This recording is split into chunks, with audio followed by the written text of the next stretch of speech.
I was offered a position as Associate Professor of Medicine and Chief of Scientific Visualization at Yale University in the Department of Medicine. And my job was to write many of the algorithms and code for NASA to do virtual surgery in preparation for the astronauts going into deep space flight so they could be cut in robotic pods.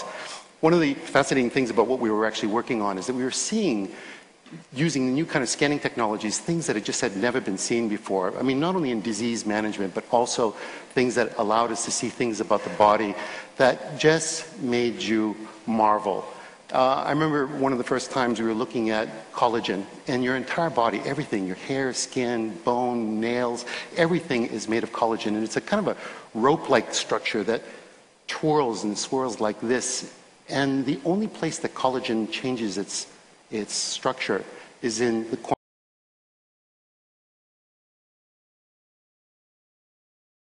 Transparent.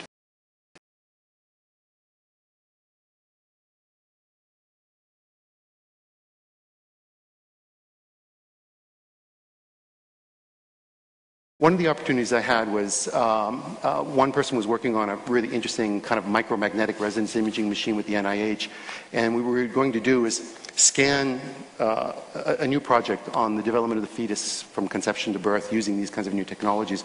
So I wrote the algorithms and code, and he built the hardware. Paul Lauterbro then went on to win the Nobel Prize for inventing the MRI. I get the data, and I'm going to show you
But as you can see, when you actually start working on this data, it's pretty spectacular.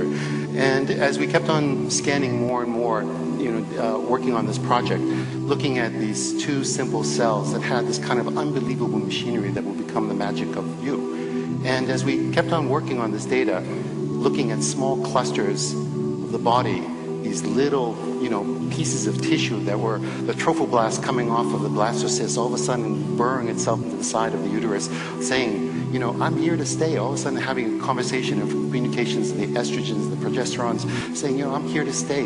Plant me, building this incredible trilinear fetus that becomes within 44 days something that you can recognize, and then at 9 weeks is really like a kind of a little human being. The marvel of this information, how do we actually have this biological mechanism inside our body to actually see this information? I'm going to show you something pretty unique. Here's a human heart at 25. It's just basically 2 strands. And like this magnificent origami, cells are developing at 1 million cells per second at 4 weeks as it's just folding on itself. Within 5 weeks, you can start to see the early atrium and the early ventricles.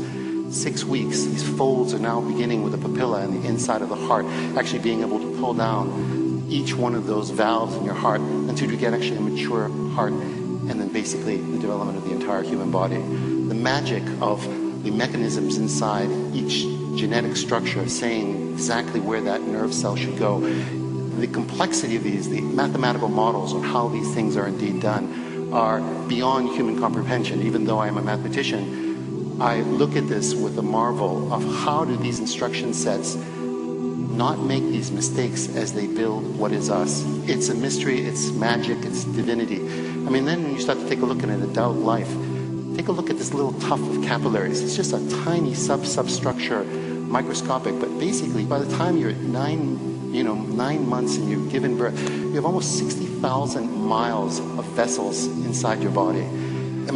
And only 1 mile is visible, 59,999 miles that are basically bringing nutrients and taking waste away. The complexity of building that within a single system is, again, beyond any comprehension of any existing mathematics today. And that instruction set from the brain to every other part of the body. Look at the complexity of the folding. Where is this intelligence of knowing that a fold can actually hold more information? So as you actually watch the baby's brain grow, and this is one of the things that we're doing right now. We're actually doing a longitudinal studies of actually scanning babies' brains from the moment they're born every 6 months until they're 6 years old. We're going to be doing actually about 250 children, watching exactly how the jirai and the sukai of the brains fold to see how this magnificent development actually turns into memories and the marvel that is us. And it's not just our own existence, but how does the woman's body understand to have genetic structure that not only builds her own, but then has the understanding that allows her to become a walking immunological cardiovascular, system that basically is a mobile system that can actually nurture, treat this child with a kind of marvel that, is beyond, again, our comprehension, the magic that is existence, that is us. Thank you.